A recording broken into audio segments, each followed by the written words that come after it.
Okay. Sakinaka police station में अप्रैल के and में एनडीपीएस एक्ट के तहत एक ऑफेंस दाखिल किया गया था, जिसमें एक एक्यूज से 52 ग्राम्स मेफेड्रॉन जब्त किया गया था। इस ऑफेंस के सब्सिक्वेंट इन्वेस्टिगेशन में और 2 एक्यूज को अरेस्ट किया गया, जिनके पास से 4 किलो मेफेड्रॉन सीज किया गया। फिर इसी ऑफेंस के फर्दर इन्वेस्टिगेशन में चौथे आरोपी को जब हमने 2 दिन पहले अरेस्ट किया, तो उसकी इंट्रोगेशन में ये रिवील हुआ कि ये जो नारकोटिक्स है, इसका सप्लाई मैसूर के पास के कहीं से हो रहा है। तो मैसूर एक टीम भेजी गई। उस टीम ने लोकल लेवल पे इन्वेस्टिगेशन किया, टेक्निकल एनालिसिस किया और इसी का यूज करते हुए फैक्ट्री का जो लोकेशन है वो पिन पॉइंट किया गया और इसी आधार पे लोकल पुलिस स्टेशन की हेल्प लेते हुए फैक्ट्री रेड की गई। इस रेड में 188 केजी मेफेड्रॉन मेफेड्रॉन मैन्युफैक्चर करने के लिए जो केमिकल्स की ज़रूरत होती है, वो केमिकल्स जो अपराटस यूज़ किए जाते हैं, जैसे कि ओवन, फ्लास्क और बाकी चीज़ें जब्त की गई है। और इस कार्रवाई में कल के ऑपरेशन में 4 लोगों को हमने अरेस्ट किया है। अब तक इस ऑफेंस में टोटल 192 केजीज मेफेड्रॉन जब्त किया जा चुका है और बाकी चीज़ों की कीमत पकड़ के ओवरऑल सीजर की वैल्यू जो है वो 390 करोड़ है। आरोपी का बैकग्राउंड क्या है? जिनको पहले पकड़ा था, उनका इस ऑपरेशन में क्या रोल है? वो क्या करते थे? सर, टोटल कितने आरोपी, उनका बैकग्राउंड? टोटल एक्यूज जो है इस केस में अरेस्ट किए हुए अब तक 8 है।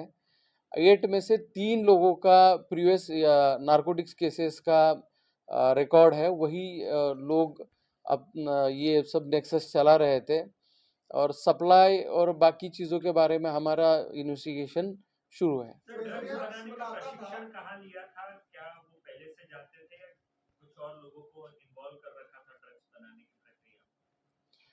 ये जैसे कि मैंने कहा कि अभी तो हमने कल ही रेड की है, तो आगे का इन्वेस्टिगेशन बाकी है। इसमें ये सब चीज़ें रिवील हो जाएंगी। सप्लाई चेन कहाँ जो 4 आरोपी आपने गिरफ्तार किया, वो कहाँ के लोग थे? कहाँ से गिरफ्तार किए, कहाँ के रहने वाले, उनका बैकग्राउंड? रहने वाले जो है 2 गुजरात के रहने वाले हैं, एक मुंबई का है और एक लोकल मैसूरू का रहने वाला है। सर, इनमें से कोई क्या फार्मा या केमिकल साइंस वगैरह सब्जेक्ट से जुड़ा हुआ है कोई आरोपी? वही हम चेक कर रहे हैं। Sir, is there any international link, कोई इंटरनेशनल रैकेट है इसमें? जैसे कि अभी तो इन्वेस्टिगेशन बहुत ही प्राइमरी लेवल पे है, तो इसके लिंक्स भी हम इन्वेस्टिगेशन के दौरान निकालेंगे। सप्लाई कहाँ पे ड्रग्स से जो है ये फैक्ट्री चल रही थी, और दूसरा ये कि जो अलग-अलग राज्यों के आरोपी हैं, तो एक दूसरे को कैसे जानते थे? जो 3 लोग हैं, ये 8 में से जिनका रिकॉर्ड है, इन्होंने ही इनको एक साथ लाया था। इनमें से हर एक का रोल अलग-अलग था। कोई मैन्युफैक्चरिंग में एफिशिएंट है, कोई केमिकल की जानकारी रखने वाला है। तो रोल के हिसाब से इनको एक जगह पे लाया गया था और अलग-अलग तरीके से फिर उनको पे भी किया जाता था। जिनको पहले पकड़ा था, जिन लोगों से पहले कितने सालों से ये काम कर रहे थे और कुछ अंदाजा है कितने का ड्रग्स इन्होंने अब तक बेचा होगा? आई ड्रग कितना बेचा इसकी क्वांटिटी बताना थोड़ा मुश्किल है, लेकिन इनमें से एक आरोपी जो है, एक्यूज जो है, उसका पिछले 8 साल का रिकॉर्ड है। 8 साल में उसके खिलाफ तकरीबन 16 मामले दर्ज है, छोटे मोटे। उसमें बॉडी ऑफेंसेस है, कुछ एनडीपीएस एक्ट के तहत रजिस्टर किए हुए ऑफेंसेस है। उसका नाम क्या है? क्या उसकी गिरफ्तारी पहले हुई थी सर? एक्यूज के नाम हम अभी रिवील नहीं कर सकते क्योंकि इन्वेस्टिगेशन बहुत ही इनिशियल स्टेज पे है। क्या पहले उसकी गिरफ्तारी हुई थी जिसने पुराना रिकॉर्ड रखा हो बेचने का? नहीं, अभी इन चारों में वो है। सर, इसमें मास्टरमाइंड कौन है या मास्टरमाइंड अभी भी तलाश जारी है उसकी? तो अभी आगे की इन्वेस्टिगेशन में क्लियर हो जाएगा कि ये कौन पूरा चला रहा था। टोटल ड्रग्स की कीमत क्या होगी सर? इंटरनेशनल की कीमत क्या होगी? 390 करोड़ है ये पूरा सीजर जो है। नेटवर्क कहाँ-कहाँ तक फैला हुआ है सप्लाई चेन का? नेटवर्क जो है अभी तो सप्लाई के बारे में बोल सकते हैं कि मुंबई और मुंबई के आउटस्कर्ट्स में सप्लाई किया जाता था। सर, उन्होंने मैसूर ही क्यों चुना? मतलब महाराष्ट्र, गुजरात से आरोपी बिलोंग करते तो व्हाई दे चूज मैसूर? एक है कि जब भी कोई मैन्युफैक्चरिंग यूनिट लगाता है तो वो कॉन्फिडेंशियल रहे, उस जगह पे शक ना हो। ये जो यूनिट चल रहा था उसमें सामने गैराज चलता था, और एक छोटा चाय की टपरी चलाई जाती थी और उसके पीछे ये पूरा मैन्युफैक्चरिंग का काम चलता था। तो एक डिस्गाइज रखना और एक कॉन्फिडेंशियलिटी मेंटेन करना, ये दो ऑब्जेक्ट होंगे ऐसे मुझे वो लगता है। इलाका आइसोलेटेड था क्या सर?